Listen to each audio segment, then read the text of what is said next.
નમસ્કાર, જય શ્રી કૃષ્ણ મિત્રો. ફરીથી સ્વાગત છે એક નવા વિડીયોમાં. એક શાપે જણાવ્યું કે કઈ વસ્તુનું દાન કરવાથી આવનારું મૃત્યુ પણ ટળી જાય છે. મૃત્યુના વિશે કહેવાય છે કે મૃત્યુ એ પરમાત્મા દ્વારા નિયુક્ત કરવામાં આવેલી એક એવી કાર્યકર્તા છે જેને લીધે કોઈ લોભથી લોભાવી શકાય છે, જેને ના કોઈ કિંમતથી વસ્તુથી ખરીદી શકાય છે, જેને ના કોઈ શસ્ત્રથી ડરાવી શકાય છે અને જેને ના કોઈ લોજિકથી ભ્રમિત કરી શકાય છે. મૃત્યુ એ જીવનનું અટલ સત્ય છે. જ્યારે તેનો સમય આવે છે ત્યારે તે આવી જાય છે. તે સમયને તમે ગમે તેટલો લોભ દેખાડો, તાકાત દેખાડો, કે પછી ગમે તેટલા પદ પ્રતિષ્ઠાનો ઉપયોગ કરો, કે પછી તમે તેને પોતાના રૂપથી આકર્ષિત કરો, કે પછી તમે પોતાના જ્ઞાનથી તેને ભટકાવવાની કોશિશ કરો, તે છતાં પણ તમે તેનાથી એક શ્વાસ પણ વધારે નહીં જીવી શકો. તે તમને લઈને જ જશે. આજની કહાનીમાં તમને જાણવા મળશે કે એવું કયું કામ કરવું જોઈએ જેનાથી મૃત્યુ ટાળી શકે. તો મિત્રો, તમને નિવેદન છે કે આ કહાની તમને ખૂબ જ અનમોલ બોધ આપનારી છે. આ કહાનીને ખૂબ જ ધ્યાનથી સાંભળજો. કહાની શરૂ કરતા પહેલાં તમને વિનંતી છે કે આ વિડીયોને અંત સુધી જોડાયેલા રહેજો અને વિડીયો પસંદ આવે તો વિડીયોને લાઇક કરજો અને શેર કરજો. હજી સુધી અમારી ચેનલ પર તમે નવા હોય અને જો સબસ્ક્રાઈબ ન કરી હોય તો સબસ્ક્રાઈબ કરી અને કોમેન્ટ બોક્સમાં હર હર મહાદેવ જરૂરથી લખી દેજો, જેથી ભગવાન ભોલેનાથની કૃપા આપણા સૌ પર નિરંતર બની રહે. ચાલો કહાનીને શરૂ કરી. એક સમયની વાત છે. એક પર્વતના શિખર પર કેટલાક પક્ષીઓની સભા ભરાઈ હતી. બધા જ પક્ષીઓ ટોળામાં બેઠા હતા. બધા પક્ષીઓની વચ્ચે ધર્મચર્ચા ચાલી રહી હતી. તે ધર્મચર્ચામાં એક પ્રશ્ન નીકળીને આવ્યો. બધા પક્ષીઓની વચ્ચે હંસોનો રાજા પણ બેઠો હતો. વિશાળ પંખવાળું પક્ષી મોર પણ ત્યાં બિરાજમાન હતું. તે ધર્મચર્ચાની વચ્ચે એક પક્ષીએ એક પ્રશ્ન ઉઠાવ્યો કે હે ધર્મજ્ઞાનીઓ, મારા મનમાં એક અજીબ પ્રશ્ન ચાલી રહ્યો છે. અને પ્રશ્ન એ છે કે સંસારમાં કોઈ કામ એવું પણ છે જેનાથી આવનારા મૃત્યુને પણ ટાળી શકાય? કેમ કે કહેવાય છે કે મૃત્યુનો સમય અટલ હોય છે. જ્યારે કોઈનું મૃત્યુ આવી જાય છે ત્યારે કોઈ પણ વ્યક્તિ કે પ્રાણી એક ક્ષણને પણ ઘટાડી ન શકે કે ના કોઈ એક ક્ષણને વધારી શકે છે. શું ક્યારેય એવું બન્યું છે કે કોઈએ મૃત્યુને ટાળી દીધું હોય? જ્યારે આ પ્રશ્ન સભામાં આવ્યો ત્યારે આ પ્રશ્ન સાંભળીને બધા જ પક્ષીઓ ચૂપ થઈ ગયા. કોઈની પાસે આ પ્રશ્નનો જવાબ નહોતો, કેમ કે બધા જાણતા હતા કે કોઈ મૃત્યુ પર દયા કરતું નથી. મૃત્યુની સામે કોઈ વ્યક્તિની રિશ્વત પણ ચાલતી નથી. બધા પક્ષીઓ વિચાર કરવા લાગ્યા કે આ અજીબ પ્રશ્ન છે. આપણે આજ સુધી કોઈને પણ મૃત્યુને ટાળતા જોયા નથી. શું એવો કોઈ ઉપાય હશે કે જેનાથી મોતને પણ પાછી ધકેલી શકાય? બધા જ પક્ષીઓ આ પ્રશ્નને લઈને પોતપોતાનો વિચાર રજૂ કરી રહ્યા હતા. તે જ સમયે ત્યાં પક્ષીઓની પાસે પહોંચી અને સાપની સામે જોઈને બધા પક્ષીઓ ડરના માર્યા આમ તેમ ભાગવા લાગ્યા અને બધા કહેવા લાગ્યા કે ભાઈ, ક્યાં આપણે મૃત્યુની ચર્ચા કરવા લાગ્યા? આપણી સામે તો સાક્ષાત મૃત્યુ જ હાજર થઈ ગયું છે. બધા પક્ષીઓને ભાગતા જોઈને સાપ કહેવા લાગ્યો કે હે પક્ષીઓ, તમારે મારાથી ડરવાની જરૂર નથી. હું તો તમારા પ્રશ્નોનો ઉત્તર આપવા માટે આવ્યો છું. મેં સાક્ષાત મૃત્યુને ટાળતા જોયું છે અને હું તમને જણાવીશ કે કેવા કામને કરવાથી મૃત્યુ પણ ટળી જાય છે. આજ સુધી જે લોકો પોતાના મૃત્યુને ટાળ્યું છે તેમણે આ કામ પોતાની તપસ્યાના બળથી કર્યું છે. ત્યારે એક પક્ષી સાપને પૂછે છે, એવું કોઈ સાધારણ કામ છે જેના પ્રભાવથી મૃત્યુ ટળી જાય છે? એવું કયું કામ છે જેના પ્રભાવથી મૃત્યુ ટળી જાય છે? હવે તે સાપ કહે છે કે હે પક્ષીઓ, મારી વાત ધ્યાનપૂર્વક સાંભળજો. હું તમને એક કથા સંભળાવું. પ્રાચીન સમયની વાત છે. એક પ્રસિદ્ધ કાશી નામની નગરી છે જેને મહાદેવની નગરી કહેવામાં આવે છે. કાશીને દેવનાગરીના રૂપમાં પૂજવામાં આવે છે. એ પ્રસિદ્ધ કાશી નગરીમાં કાંબોજ નામના રાજા થયા હતા. રાજા ખૂબ જ ધર્માત્મા હતા. રાજા કાંબોજને એક ખૂબ જ ધર્મપરાયણ અને પતિવ્રતા રાણી હતી. રાણીનું નામ હતું સુદેશના. બંને પતિ પત્ની ભગવાન શિવના મોટા ઉપાસક હતા. ભગવાન શિવની આરાધના કરવા મંદિરમાં જવું એ તેમનો દરરોજનો નિયમ હતો. બીજી બાજુ સાપ પક્ષીઓને કહે છે કે પક્ષીઓ, કહાની શરૂ થઈ ગઈ છે, હવે તેને ધ્યાનથી સાંભળજો. રાજા ધર્મપૂર્વક પોતાના રાજ્યનું સંચાલન કરી રહ્યો હતો. રાજાના રાજ્યમાં કોઈ પણ પ્રાણી દુઃખી નહોતું. સમસ્ત જનતા સુખ અને વૈભવથી પ્રસન્ન હતી. ચારે બાજુ આનંદ અને ખુશી જ હતી. એક ઘાટ પર ગાય અને સિંહ સાથે પાણી પીતા હતા. આ બાજુ સાપ પક્ષીઓને સંભાળી રહ્યો હતો કે આ પ્રકારે ધીરે ધીરે સમય પસાર થતો ગયો. રાજાને ત્યાં કોઈ સંતાન પેદા ન થયું. રાજાનું આયુષ્ય પૂરું થવા આવ્યું, પરંતુ તેમના ઘરમાં હજુ પણ કોઈ બાળકનો જન્મ નહોતો થયો. એક દિવસની વાત છે. મહારાજ કાંબોજ કાશી નગરીની એક પ્રસિદ્ધ ગલીમાંથી પસાર થઈ રહ્યા હતા. બીજી બાજુ સવારમાં એક ઝાડુવાળી અને તેનો પતિ ગલીમાં કચરો સાફ કરી રહ્યા હતા. જ્યારે તે બંનેએ સામેથી રાજાને આવતા જોયા, ત્યારે તે બંને પતિ પત્ની પોતાના સ્થાન પર મોં ફેરવીને ઊભા થઈ ગયા. એ બંનેનો આવો વ્યવહાર જોઈને રાજાએ કાંબોજને સારું લાગ્યું નહીં. મહારાજ તે જ સમયે ભગવાન શિવની પૂજા કરવા માટે મંદિરે જઈ રહ્યા હતા, એટલા માટે તે બંનેને કંઈ પણ કહ્યું નહીં. પરંતુ જ્યારે તે રાજદરબારમાં આવ્યા, ત્યારે તેમણે પોતાના એક સૈનિકને મોકલીને કહ્યું કે તમે જાઓ અને તે ઝાડુ મારનાર વ્યક્તિને બોલાવીને અહીં લાવો. તેથી સાથે મારે થોડી વાતો કરવી છે. તે સૈનિક ઝાડુ મારનાર વ્યક્તિના ઘરે જાય છે અને જેણે મહારાજને જોઈને પોતાનું મોં ફેરવી લીધું હતું, સૈનિકે તેને બધી જ વાત જણાવી. મહારાજનો આદેશ છે તેને ટાળી શકાય નહીં, એટલા માટે તમારે જવું પડશે. પરંતુ પુત્રહીન રાજાનો મોં જોવું ખૂબ જ ખરાબ કહેવાય. તે ઝાડુ મારનાર વ્યક્તિ એ સૈનિક સાથે રાજાના દરબારમાં પહોંચી જાય છે. થોડા સમય બાદ મહારાજના દરબારમાં જઈને તે ઊભો રહી જાય છે અને રાજાને દંડવત પ્રણામ કરે છે. મહારાજ કહેવા લાગ્યા, અરે ભાઈ, મને એક વાત જણાવ. આજે પ્રાતઃકાળ હું સવારે જ્યારે ભગવાન શિવના મંદિરે જઈ રહ્યો હતો, ત્યારે તમે બંને મને જોઈને તમારું મોં કેમ ફેરવી લીધું? તે વ્યક્તિ ખૂબ જ નિર્ભય હતો અને તે કહેવા લાગ્યો કે હે મહારાજ, ભલે તમે મને મૃત્યુ દંડ આપો, પરંતુ હું ખોટું બોલું નહીં. સવારમાં કોઈ તમારું મોં જોઈ લે તો તેનો આખો દિવસ ખરાબ થઈ જાય છે, કેમ કે તમે સંતાનહીન રાજા છો. એટલા માટે મેં તમને જોઈને મારું મોં ફેરવી લીધું હતું. રાજા આ વાત સાંભળીને ખૂબ અચંભિત થઈ ગયા અને મનમાં વિચાર કરવા લાગ્યા કે આ વ્યક્તિ એકદમ સાચું કહી રહ્યો છે. જો કોઈ દેશનો રાજા પુત્રહીન હોય તો વાસ્તવમાં સારું નથી. મિત્રો, તે રાજાએ ઝાડુ મારનારે તેના ઘરે મોકલી દીધો અને મનમાં વિચાર કરવા લાગ્યા કે મારે ભગવાન શિવના મંદિરે જઈને એક પુત્રેષ્ઠી યજ્ઞ કરાવવો જોઈએ. આવો વિચાર રાજાને આવ્યો. તેથી આપણે સંતાનહીન છીએ, આપણને કોઈ એક પુત્ર કે પુત્ર નથી. ચાલો ભગવાન શિવના દરબારમાં જઈને ભગવાન વિશ્વનાથને આરાધના કરીશું કે તે આપણને એક પુત્ર પ્રદાન કરે. આવો વિચાર કરીને રાજા કાંબોજ અને રાણી સુદેશના બંને ભગવાન શિવના મંદિરમાં જાય છે અને ત્યાં જઈને તેમણે એક પુત્રેષ્ઠી યજ્ઞનું આયોજન કર્યું. રાજા રાણીને પુત્રેષ્ઠી યજ્ઞ કરવા છતાં પણ સંતાન પ્રાપ્ત થયું નહીં. રાજાનો પુત્રેષ્ઠી યજ્ઞ નિષ્ફળ ગયો. જેણે યજ્ઞ કરાવ્યો હતો તે પણ એ જાણીને ચિંતિત થઈ ગયો કે આજે સુધી મેં જેટલા યજ્ઞ કરાવ્યા છે એમાંથી કોઈ પણ યજ્ઞ નિષ્ફળ નથી ગયો. લાગે છે કે રાજાના ભાગ્યમાં જ ખોટ છે. રાજાના ભાગ્યમાં ભગવાનને સંતાનનું સુખ લખ્યું નથી, એટલા માટે તો આ પુત્રેષ્ઠી યજ્ઞ પણ નિષ્ફળ ગયો છે. આ બાજુ પર્વતના શિખર પર તે સાપ કહે છે કે હે પક્ષીઓ, રાજા પણ ખૂબ જ ધીરજવાન હતો. આ વાતથી રાજા સહેજ પણ વિચલિત ન થયો. રાજાએ પોતાના મંત્રીને કહ્યું કે હે મંત્રી, તમે મારી ગેરહાજરીમાં આ રાજ્યનું સંચાલન કરો. હવે હું ભગવાન શિવની આરાધના કરીશ. આવો નિર્ણય કરીને રાજા ભગવાન શિવના મંદિરમાં બેસીને તેમની તપસ્યા કરવા લાગ્યા. આવી રીતે ધીમે ધીમે તપસ્યા કરતાં કરતાં રાજાને 6 મહિના જેટલો સમય થઈ ગયો. આ બાજુ ભગવાન શિવ પણ વિચારવા લાગ્યા કે મારે મારા આ ભક્તની પાસે જવું જોઈએ. એ સમયે ભગવાન શિવ રાજાની સામે પ્રગટ થાય છે અને કહેવા લાગ્યા, હે રાજન, હું તારાથી ખૂબ જ પ્રસન્ન થયો છું. તું વરદાન માગ. તું મારી પાસેથી શું વરદાન ઈચ્છે છે? રાજાએ કહ્યું કે હે ભગવાન, તમે તો અંતર્યામી છો, બધાના જ મનની વાત જાણો છો. રાજાની વાત સાંભળીને ભગવાન શિવ બોલ્યા, હે રાજન, એમ તો તારા ભાગ્યમાં 7 જન્મો સુધી કોઈ પણ સંતાન નથી, પરંતુ તે મારી આરાધના કરી છે એટલા માટે હું તને એક પુત્ર આપું છું. પરંતુ ધ્યાન રાખજે, તે પુત્રનું આયુષ્ય ફક્ત 20 વર્ષનું હશે. 20 વર્ષ સુધી તે તને પુત્રનું સુખ આપીને પોતાના સ્થાને પાછો જતો રહેશે. રાજાએ વિચાર્યું કે ભલે 20 વર્ષ માટે, પણ મારા માથેથી પુત્રહીન હોવાનું કલંક તો મટી જશે. રાજાએ કહ્યું, જે પણ હોય ભગવાન, તમે મને પુત્ર પ્રદાન કરો.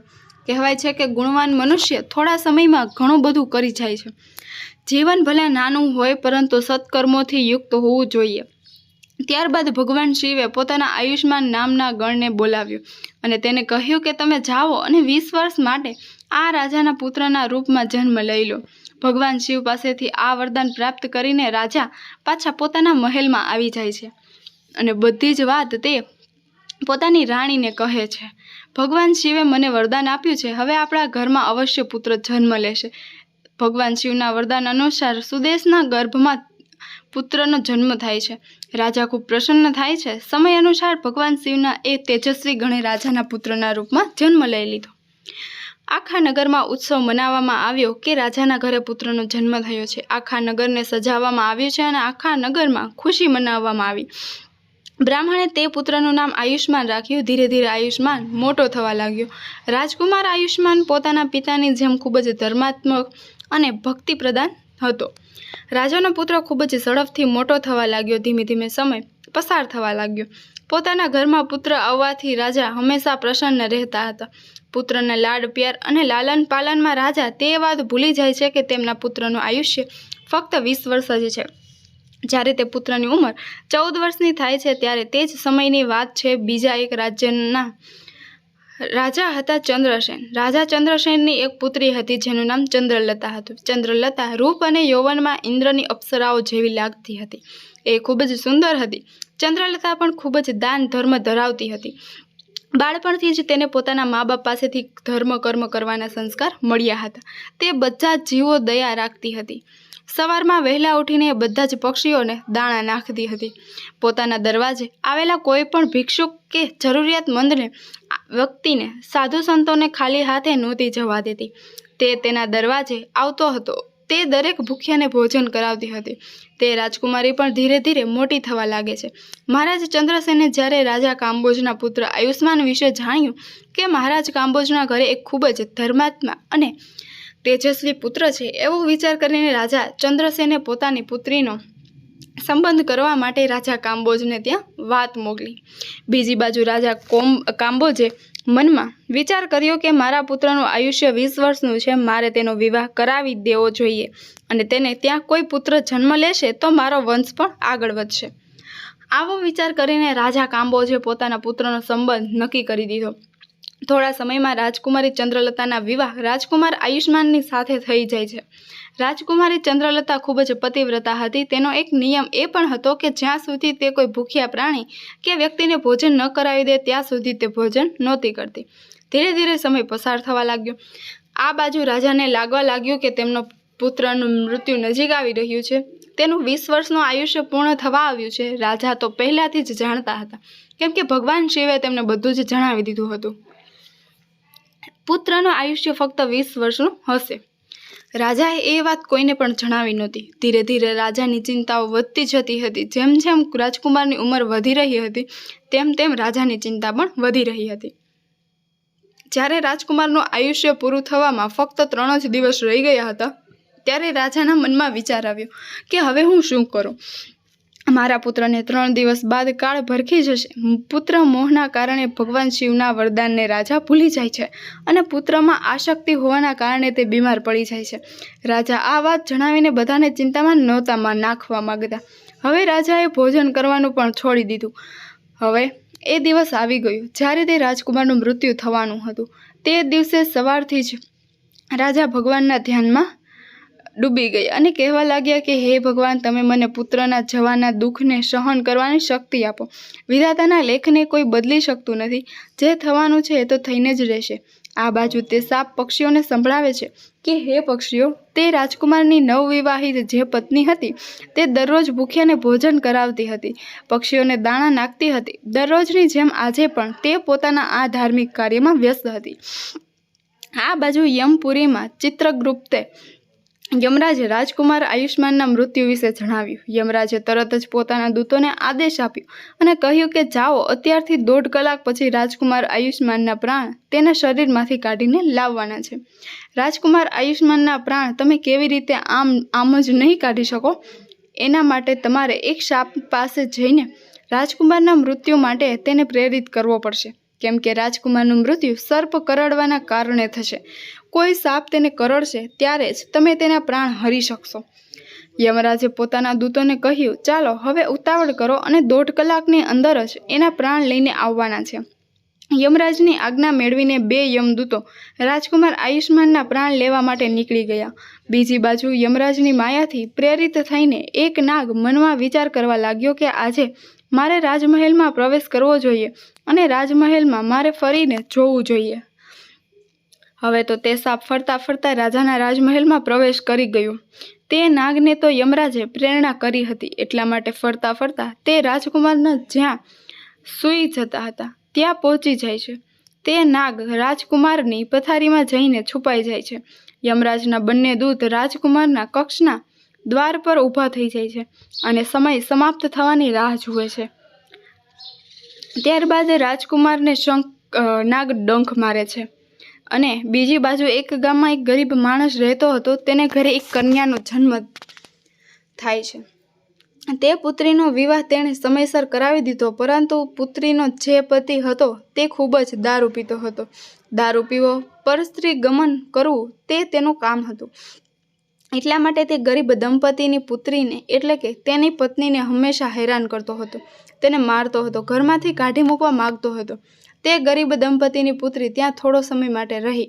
ત્યારબાદ તે ગર્ભ ધારણ કરે છે. એક દિવસ તે પોતાના પતિની મારપીટથી કંટાળીને પોતાના પિતાને ઘરે આવી જાય છે. તે દીકરીનો પિતા હવે વૃદ્ધ થઈ ગયો હતો, એટલા માટે તેને કોઈ આવક નહોતી આવતી. આ બાજુ જ્યારે 9 મહિનાનો સમય પૂરો થાય છે ત્યારે દીકરીએ પુત્રને જન્મ આપ્યો. ત્યારે તેણે ભોજનની જરૂર પડી, કેમ કે પ્રસવ કાળની જે ભૂખ હોય તે ખૂબ જ તેજ હોય છે. તે પોતાના પિતા પાસે ભોજન માગે છે. એ બિચારો વૃદ્ધ પિતા ભોજન મેળવવા માટે પાડોશના ગામમાં જાય છે, પરંતુ તમે જાણો છો કે જે દરરોજ માગવા જાય છે તેને લોકો ભીખ પણ નથી આપતા. ગરીબી સૌથી મોટો શ્રાપ છે. જેણે દેહ ધર્યો છે તેમના માટે સૌથી મોટું અપમાનજનક કષ્ટ છે. ગરીબને કોઈ ખાવા માટે 4 દાણા પણ આપતું નથી. બીજી બાજુ એ દીકરીને ભૂખ ખૂબ જ પરેશાન કરી રહી હતી. ત્યારે તે દીકરી પોતાના પિતાને કહે છે કે પિતાજી, હું ભૂખના કારણે મરી રહી છું. ભોજન વગર 3 દિવસ પસાર થઈ ગયા છે. તમને ભીખમાં કંઈ મળ્યું હોય તો મને ખાવા માટે આપો, નહીં તો હું મારા બાળકને જ ખાઈ જઈશ. ત્યારે તે વૃદ્ધ પિતા કહે છે કે હે પુત્રી, તું આવું ના કરીશ. હું આજે પ્રયત્ન કરું છું ભોજન મેળવવા માટે. મને જે કાંઈ પણ મળશે તે લઈને હું જલ્દી આવી જઈશ. આજે હું કાશીપુરીમાં જઈશ. ત્યાંના જે રાજા છે તેમના દ્વાર પર હું જઈને ભીખ માગીશ. જો કંઈ વસ્તુ ખાવા માટે મળશે તો હું તરત જ લઈ આવીશ. આવો વિચાર કરીને તે વૃદ્ધ પિતા ચાલવા માંડે છે. રાજકુમાર આયુષ્માનની ધર્મપત્ની હતી ચંદ્રલતા. તે દરરોજ ગરીબોને ભોજન આપતી હતી. તે દિવસે મહારાજ તો બીમાર હતા. પોતાના પુત્રની ચિંતાના કારણે તે બીમાર થઈ ગયા હતા. એટલા માટે આજે તેણે કોઈ ભોજનનું વિતરણ કર્યું નહીં, પરંતુ તેણે પોતાના પતિ માટે જે ભોજન બનાવ્યું હતું તેમાં ઘણા પ્રકારના વ્યંજન મૂકીને ભોજનનો થાળ તૈયાર હતો. તેનો પતિ આવશે અને તે તેમને ભોજન કરાવશે. પરંતુ એટલામાં જ તે વૃદ્ધ પિતા મહેલના દરવાજે પહોંચી જાય છે. આ બાજુ રાજકુમારી ચંદ્રલતા તે વૃદ્ધ ગરીબ માણસ દેખાય છે. એ ગરીબ વૃદ્ધને જોઈને દયા આવી જાય છે. તે વૃદ્ધ પિતાએ તેમની તરફ જોઈને કહ્યું, બહેન, જો મને અત્યારે થોડું ભોજન મળી જાય તો તમારું જ ખૂબ જ અહેસાન હશે. રાજકુમારીએ જોયું કે આ ગરીબ માણસ છે અને મારી પાસે ભોજન માગી રહ્યો છે. ભોજન તો મેં મારા પતિ માટે બનાવ્યું છે. જો આ ભોજન તને આપી દઉં તો મારા પતિ શું જમશે? તેણે વિચાર્યું કે મારા પતિ તો હજુ આવ્યા નથી. તે પોતાના બીમાર પિતા પાસે બેઠા છે. ત્યાં સુધી હું આ ભોજન આ ગરીબ વ્યક્તિને આપી દઉં છું. મારા પતિ આવી જશે ત્યારે હું તેમને બીજું ભોજન બનાવી આપીશ. આવો વિચાર કરીને રાજકુમારી ચંદ્રલતાએ જે ભોજન પોતાના પતિ માટે બનાવ્યું હતું તે 36 પ્રકારના વ્યંજનોથી સજાવેલી થાળી એ ગરીબ વૃદ્ધ માણસને આપી દીધી. વૃદ્ધ માણસ તે ભોજનને લઈને ચાલ્યો જાય છે. તે ઝડપથી ચાલતા ભોજનને લઈને પોતાના ઘરે આવી જાય છે, કેમ કે તે તેની દીકરી 3 દિવસથી ભૂખી હતી. બીજી બાજુ એવું બને છે કે તે રાજાનો પુત્ર આયુષ્માન પોતાના પિતાની દેખરેખ રાખીને પોતાના કક્ષ તરફ જઈ રહ્યો છે. તેના દરવાજા પર 2 યમદૂત તૈયાર ઊભા હતા અને તે નાગ તેને ડંખ મારવા માટે તેની પથારીમાં છુપાઈને બેઠો હતો. બીજી બાજુ તે વૃદ્ધ માણસે ભોજન લઈને જઈને પોતાની પુત્રીને આપી દીધું. આ બાજુ રાજકુમાર આયુષ્માન પોતાના કક્ષ તરફ જઈ રહ્યો હતો. કહેવાય છે કે જ્યારે સારો સમય ચાલતો હોય છે ત્યારે બધું જ સરસ થાય છે. તમારે ધ્યાન રાખવું જોઈએ કે કોઈ પણ આપત્તિને કાઢવા માટે એક જ સંકેત કાફી હોય છે. જો તમે તે સમયને ઓળખી જાઓ, તે સંકેતને સમજી લો, ત્યારે મોટામાં મોટી આપત્તિ પણ ટળી જાય છે. રાજકુમારે જ્યારે પગથિયા પર પગ મૂક્યો ત્યારે તેને છીંક આવી. બીજી બાજુ તેનો નક્કી કરેલો સમય પૂરો થવાનો હતો. યમના દૂતો ખૂબ જ ઉતાવળા થઈ રહ્યા હતા કે 1.5 કલાકનો સમય પૂરો થવાનો છે અને તેમાં થોડીક ક્ષણો બાકી રહી છે. બીજી બાજુ તે નાગ પણ ગુસ્સામાં બેઠો હતો. રાજકુમારની આવવાની રાહ જોઈ રહ્યો હતો. તે રાજકુમાર આવશે અને હું તેને ડંખ મારીશ. બીજી બાજુ તે વૃદ્ધ પિતાએ ભોજન લઈ જઈને પોતાની પુત્રીને આપ્યું. પુત્રીએ જ્યારે ભોજન ખાધું ત્યારે તે પૂછવા લાગી કે પિતાજી, આ ભોજન તમને કોણે આપ્યું? ત્યારે તેના પિતાએ કહ્યું કે પુત્રી, આ ભોજન અહીંના રાજાની પુત્રવધૂએ આપ્યું છે. અહીંના રાજાની જે પુત્રવધુ છે એણે મારા પર દયા કરીને આ સ્વાદિષ્ટ ભોજન મને આપ્યું છે. ભોજન જોઈને તે દીકરીના આત્માથી આશીર્વાદ નીકળવા લાગ્યા. તે ભગવાનને પ્રાર્થના કરવા લાગી, હે ભગવાન, જેણે પણ મને ભોજન આપ્યું છે તેનો સુહાગ અમર થઈ જાય. તે હંમેશા સૌભાગ્યવતી બનીને રહે. જેવું જ તે ભોજનની થાળીમાંથી ગ્લાસ પોતાના મોં તરફ લે છે એ સમયે તેના આત્મામાંથી આશીર્વાદ નીકળે છે કે આ ભોજન આપનારનો પતિ અમર થઈ જાય. કહેવાય છે કે સાચા આત્મામાંથી નીકળેલા આશીર્વાદ જરૂર પડે છે. આ બાજુ તે દીકરીનો આશીર્વાદ ભગવાન પાસે જાય છે ત્યારે ભગવાન શિવનું સિંહાસન હલવા લાગે છે. આ શું થયું? મારું સિંહાસન કેમ હલી રહ્યું છે? ભગવાન શિવ મનમાં વિચાર કરવા લાગ્યા. દુનિયામાં એવું શું બનવા જઈ રહ્યું છે? તેમણે તરત જ નારદ મુનિને બોલાવ્યા અને કહ્યું કે તમે ત્રણેય લોકમાં જઈને આવો અને જુઓ કે ત્રણેય લોકમાં શું ઘટના બનવા જઈ રહી છે. નારદ મુનિ એવા હતા કે જે પળ માત્રમાં ત્રણેય લોકની જાણકારી લાવવામાં સક્ષમ હતા. આ બાજુ નારદ મુનિએ જોયું અને તેમને બધું જ સમજમાં આવી ગયું. ભગવાન શિવ પાસે જઈને કહ્યું, એક વિચિત્ર દ્રશ્ય દેખાઈ રહ્યું છે. રાજા કાંબોજના પુત્રના મૃત્યુનો સમય આવી ગયો છે.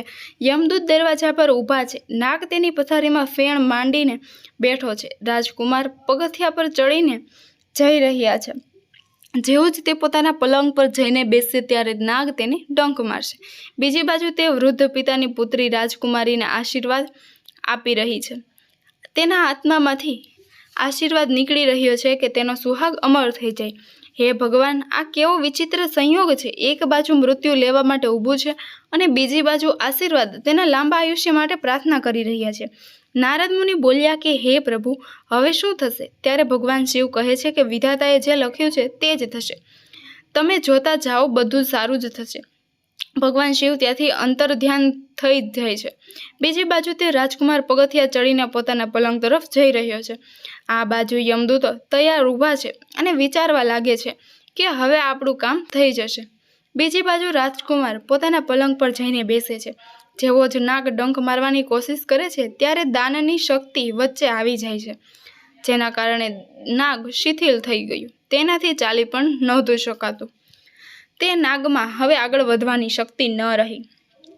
નાગ વિચારવા લાગ્યો કે હું તો આ રાજકુમારને મારવા આવ્યો છું, પરંતુ હવે મારાથી ચાલી પણ નથી શકાતું. આ બધું શું થઈ રહ્યું છે? આ બધું તે આશીર્વાદના પ્રભાવ હતો જે તે ભૂખી દીકરીએ આપ્યો હતો. કહેવાય છે કે જ્યારે શ્રાપ લાગે છે ત્યારે આશીર્વાદ પણ લાગે છે. રાજકુમાર અને નાગની વચ્ચે આશીર્વાદ અને દાનની શક્તિ આવીને ઊભા થઈ જાય છે. રાજકુમારીનું દાન મૃત્યુને આગળ વધવા દેતું નથી. યમદૂત દાનની શક્તિને કહેવા લાગ્યા કે તું અહીંથી ચાલી જા, અમને અમારું કામ કરવા દે, અમે આ રાજકુમારના પ્રાણ લઈને જઈશું. ત્યારે તે દાનની શક્તિ અને તે આશીર્વાદ કહેવા લાગ્યા, આવું ક્યારેય પણ સંભવ નથી થાય કે અમારા હોવા છતાં તમે રાજકુમારના પ્રાણ હરી લો. મિત્રો, હવે તે બંનેમાં દલીલ શરૂ થઈ જાય છે અને ત્યારબાદ એ બંને યુદ્ધ શરૂ થઈ જાય છે. વચ્ચે દાનની શક્તિ આવી જાય છે. યમદૂતોને આગળ વધવાથી રોકી લીધા. યમના દૂતો આગળ ના વધી શક્યા અને હારીને તેઓ પાછા યમલોક ચાલ્યા ગયા. ત્યાં જઈને તેઓ યમરાજને કહેવા લાગ્યા, હે મહારાજ, આ કેવી વિડંબના છે. યમરાજે કહ્યું કે તમે ખાલી હાથે કેમ આવ્યા? તમને તો રાજકુમાર આયુષ્માનના પ્રાણ લેવા માટે મોકલ્યા હતા. ને ત્યારે યમદૂત કહે છે કે મહારાજ, તેના પ્રાણ લાવવામાં 2 મોટા અવરોધ વચ્ચે ઊભા છે. તેમની આગળ અમારું કોઈ પણ પ્રકારનું જોર ચાલ્યું નહીં. જવાબ આપો, ક્યાં અવરોધ છે કે જે મૃત્યુની વચ્ચે આવી રહ્યા છે? ત્યારે યમદૂતોએ જણાવ્યું, હે સ્વામી, એક દાનની શક્તિ છે અને બીજી આશીર્વાદની શક્તિ છે. ત્યારે યમરાજ કહે છે કે હે પાર્ષદો, લાગી રહ્યું છે કે જીવોને લાવતા લાવતા તમે હવે વૃદ્ધ થઈ ગયા છો. હવે હું સ્વયં ત્યાં જઈને જોઉં છું કે એવો કયો અવરોધ છે જે રાજકુમારના પ્રાણ લાવવામાં નડી રહ્યો છે. બીજી બાજુ તે સાપ પક્ષીઓને કહે છે કે હે પક્ષીઓ, યમરાજ, હવે તમે સ્વયં ધરતીલોક પર આવ્યા. હવે ભગવાન શિવે મને મનમાં વિચાર્યું કે મારે આમની વચ્ચે સમાધાન કરાવવું પડશે. યમરાજ તેમની સામે જીતી નહીં શકે, અને જો યમરાજ હારી ગયા તો આ કુદરતના નિયમોનું ઉલ્લંઘન થશે. યમરાજ જ્યારે ત્યાં ઉપસ્થિત થાય છે ત્યારે ત્યાં ભગવાન શિવ પણ પ્રગટ થઈ જાય છે. યમરાજે ભગવાન શિવને જોયા અને તેમણે ભગવાન શિવના ચરણોમાં પ્રણામ કર્યા. ત્યારે ભગવાન શિવ બોલ્યા કે હે યમરાજ, અમે નથી જાણતા. તમારા વિધાનના અનુસાર રાજકુમારનું આયુષ્ય પૂરું થઈ ગયું છે, પરંતુ મને એ જણાવો કે શું શ્રાપ નથી લાગતા? શ્રાપ તો મારે ભગવાન વિષ્ણુ અને બ્રહ્માજીએ પણ ભોગવવા પડ્યા છે. શું તમે શ્રાપના કારણે મૃત્યુલોકમાં વિદુરજીના રૂપમાં જન્મ નહોતો લીધો? જણાવો, તમે શા માટે અવતાર ધારણ કર્યો હતો? ત્યારે યમરાજ કહેવા લાગ્યા, હે પ્રભુ, એ તો મારે ઋષિના શ્રાપનું માન રાખવાનું હતું. ત્યારે ભગવાન શિવ બોલ્યા કે તમે જ્યારે એક શ્રાપનું માન રાખી શકો છો તો તે જ પ્રમાણે કોઈના આત્મામાંથી નીકળેલા આશીર્વાદનું પણ માન રાખી શકો છો, અને તમે કેવી રીતે નિષ્ફળ કરી શકો? યમરાજ ભગવાન શિવને કહે છે કે હે પ્રભુ, હવે તેનો ઉપાય તમે જ કર્યો છો. ત્યારે ભગવાન શિવ બોલ્યા કે તમે આ રાજકુમારનું આયુષ્ય 100 વર્ષ કરી દો, અને 100 વર્ષ પછી તમે તેને લઈ જજો. હવે આ દાનની શક્તિ અને આશીર્વાદના કારણે તેને મૃત્યુને જીતી લીધું છે. હવે ભગવાન શિવના કહેવા પર યમરાજે કુદરતના નિયમોમાં પરિવર્તન કર્યું અને તેના આયુષ્યને વધારીને 100 વર્ષ કરી દીધું. ત્યારબાદ યમરાજ યમલોકમાં પાછા પહોંચી જાય છે. આ બાજુ રાજકુમાર આયુષ્યમાનનું આયુષ્ય 100 વર્ષનું થઈ જાય છે. એક ભૂખ્યાને ભોજનનું દાન આપવા માટે પણ મૃત્યુ ટળી ગયું. આ માટે કહેવાય છે કે મનુષ્યના સારા કર્મો, પરોપકાર, પરસેવા મૃત્યુને પણ ટાળવાનું સામર્થ્ય રાખે છે. પરંતુ આપણે એ જોવું જોઈએ કે જેને આપણે કોઈ પણ વસ્તુ દાન આપી રહ્યા છીએ તે લાયક હોવો જોઈએ, દાન મેળવવાની યોગ્ય હોવો જોઈએ. જો તમે સુપાત્રને દાન આપો છો તો તેવા દાનની સામે મૃત્યુ પણ હારી જાય છે. જો તમે કોઈને સેવા કરીને તેના મુશ્કેલ સમયમાં કામ આવીને તેની મદદ કરો છો, અને જો તમે કોઈના આશીર્વાદ મેળવો છો તો તે આશીર્વાદ મૃત્યુને પણ ટાળી શકે છે. દાન અને આશીર્વાદની શક્તિ ખૂબ જ પ્રબળ હોય છે. તે શક્તિથી મોટામાં મોટું સંકટ પણ ટળી જાય છે. બીજી બાજુ શિખર પર બેઠેલો એ સાપ પક્ષીઓને કહે છે કે હે પક્ષીઓ, હું તે જ સાપ છું જે યમરાજની પ્રેરણાથી એ રાજકુમારને ડંખ મારવા માટે ગયો હતો. હું તે દિવસે દાનની અને આશીર્વાદની શક્તિને સમજી ગયો હતો. તે દિવસથી આવીને હું આ પર્વત પર ભગવાનનું ધ્યાન કરી રહ્યો છું. આવા ઘણા ઉદાહરણ આ સૃષ્ટિમાં જોવા મળે છે જેમણે યમરાજને પણ હરાવી દીધા હોય. ત્યારબાદ તે સાપ બોલ્યો કે હે પક્ષીઓ, આ રીતે આ કહાની સમાપ્ત થાય છે. જો તમારા મનમાં કોઈ બીજા પ્રશ્ન કે શંકા હોય તો મને જરૂર જણાવો. મારા અનુભવ જ્ઞાનથી જરૂર તેનું સમાધાન કરીશ. તો મિત્રો, આપણને આ કથા પરથી એ બોધ મળે છે કે આપણે જીવનમાં હંમેશા સારા કર્મો અને ભગવાનની ભક્તિ કરવી જોઈએ, જરૂરિયાતમંદ લોકોની મદદ કરવી જોઈએ અને ભૂખ્યાને ભોજન કરાવવું જોઈએ. આવા સત્કર્મો કરવાથી જો કદાચ કોઈના અંતરના આશીર્વાદ મળી જાય, ગમે તેવા મોટા સંકટ હોય તો તે પણ ટળી જાય છે. સાથે સાથે મૃત્યુ જેવું મહાસંકટ પણ ટળી જાય છે. મિત્રો, આમાં કહાની કેવી લાગી તે કોમેન્ટમાં જરૂર જણાવજો. વિડીયો પસંદ આવ્યો હોય તો વિડીયોને લાઇક કરજો, અને ચેનલ પર નવા હોય તો ચેનલને સબસ્ક્રાઈબ કરવાનું ભૂલતા નહીં. ફરી મળીશું એક નવા વિડીયોમાં.